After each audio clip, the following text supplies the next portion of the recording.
Yan. Yan. Bumili ako ng mga kailangan i-design dito, babes.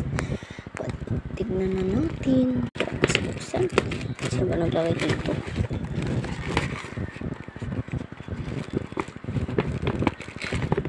Buksan ko muna siya. Buksan ko na siya. Tapos yan. Ganoon tayo kung ano naman.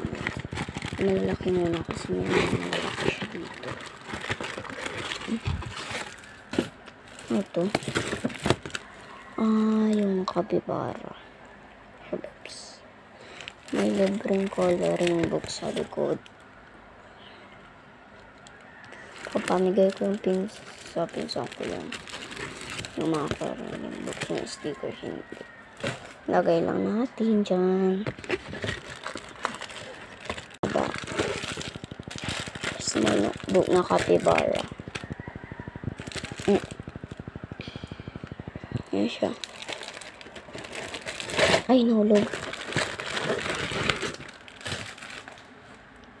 Tapos, kailangan natin yan para sa mga fake order. Guys, baka hindi nyo tumitulosan na. Let's packing fake order. Next. Correction tape. Ewan ko kung ba't ako bumili nito. Para sa grade 5 ko na lang ito, no?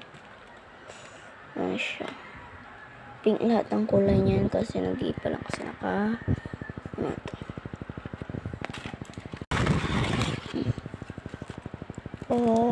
Ang ganda niya kapag nasa. Yan, next ulit. Hindi na lang ito. Labubo stickers. Wala nang laman. Lahat. Yan lahat. Pero ano nito ba yung mura niya? Yung liit niya lang. Ganyan siya kaliit. Ba't nahihirapan ako gawa ng flashy kasi naano dun sa papel. 12 pieces. Say part 2 kung kailangan nyo dikit-dikit natin to mga sticker dito.